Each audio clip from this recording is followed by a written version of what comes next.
When I first came back here in 2011, this wasn't irrigated. It was flat white dust. About 20 species of native grass came in bags, and out of that probably 6 or 7 grew to maturity, and the rest either sprouted or didn't sprout because it's the wrong place. That grass mix was over kind of a wide range of altitudes, and we tried everything that was in here. And probably what you see in these 6 or 7 species were ones that historically would have been here maybe 200 years ago. Anyway, they're obviously perfectly well adapted to this climate and soil and watering regime. And now we've got it to the point where we don't even irrigate anymore. And as soon as a monsoon hits, a week later you see all this greenery springing up. And then by this time of year it has matured into all these wonderful seed heads. And now it's time to put the cows on them. This is Spangled Top here. And this is Grama. Very much desired. Any of the Gramas are very high nutritious. That's a Soteria, plain bristlegrass, which can stay pretty green all winter actually. Yeah. And this is one that's not very bad for us, but some of these Asian, Middle Eastern, African grasses come in and they can be a real problem because they're not palatable for the cattle, and 2, they snuff out all the native stuff. This is an African one called Enneapogon, and it's an annual, and the cows just love it. When they come in, they go after it first and just get it out of there, and then they go after the native stuff. A lot of the alien invasives are the other way around, not this one. So this one we don't mind so much, and it's also very pretty, as you can see. But that out here, that and the Bermuda are about the only 2 things that are non-native Arizona grasses in this whole wide swath here. And the Bermuda, since it's not irrigated, kind of stays low-key. It doesn't really grow thickly. And they like that too, they go after it. But you can see this herd is doing its seed dispersal right now with all this native stuff and doing us a favor. We don't have to be gathering it and putting it into seeders and spreading it.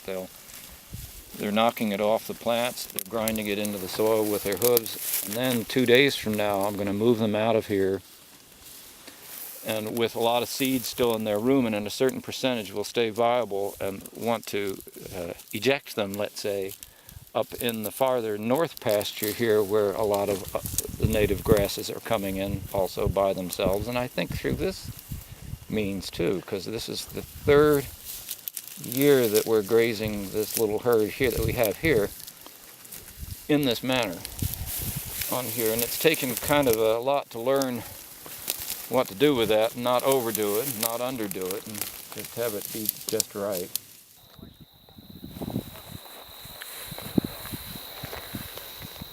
This is an area that we have a lot of different little projects going on at once that all they kind of told us what to do.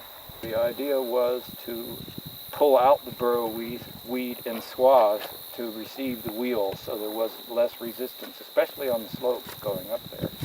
And what we had happen at the same time was that we had native grasses coming in anyway over the last few years, and my theory in part has been that we bring the cows down off the range to here fast enough that they've brought native grass seeds in their gullet down and drop them here, and that's helped bring in some.